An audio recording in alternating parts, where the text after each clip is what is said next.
Welcome back to the bracket. I'm sorry. Welcome back to the women's bracketology. The bracketology. So, and on April 4th is the semifinals on ESPN, and the national championship will be on ABC on April 6th. And we'll be watching on ESPN2 for the Berta Taurasi show. So that's how it's going to be. So you tell me something that we've missed from this last 2 hours. Okay, these are really big stories that I think we missed from the last 2 hours.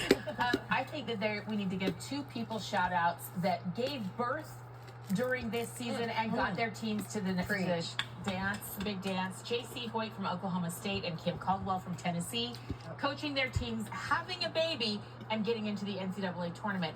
Stanford's streak ends at 36, but the Vanderveer streak is still alive. Heidi Vanderveer, Tara's sister, gets her team, UC San Diego, to the NCAA tournament. And Grand Canyon is called the Big Dance. Molly Miller, their head coach. Google her Instagram dancing. She's phenomenal in the locker room.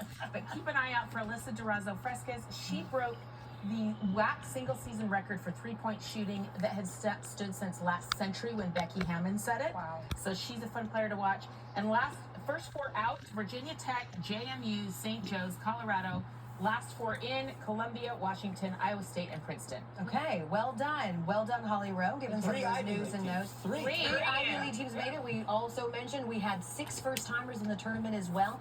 This is your opportunity after 2 hours. You guys tell me anything else that you're looking out for, anything else that you think needs to be mentioned here as people get ready to fill out their brackets. I would say keep an eye on Fairfield because Carly Tebow says let it go. Got 1 second to hold it, otherwise put it up. Her team likes to let the ball fly.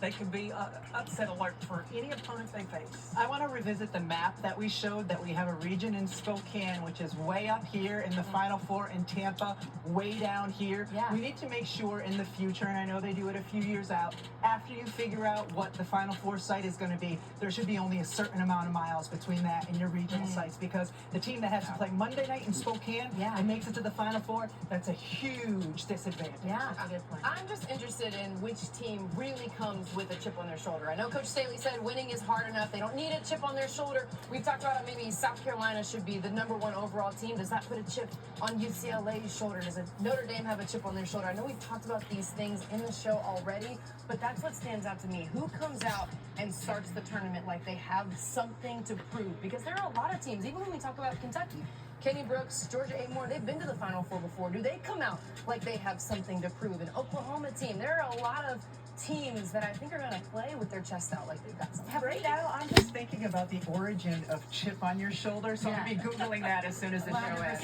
Just chat GPT it. Have we even talked about Iowa? I think that we are not talking about Iowa enough. They are a team, that fan base will have that place. Carver will be rocking. It will be electric if they're given that opportunity. But Iowa with Lucy Olson, Hannah Stolke, they're a team that was the story last year. I know Caitlin's gone. They're still a really good team that we should talk about. They're a team that beat USC this year. Yeah. I mean, that was a huge huge upset. game, Yes. huge upset. They know what it takes to pull off an upset. They can absolutely be dangerous. And they're playing in the first round the highest scoring team in the country in Murray State.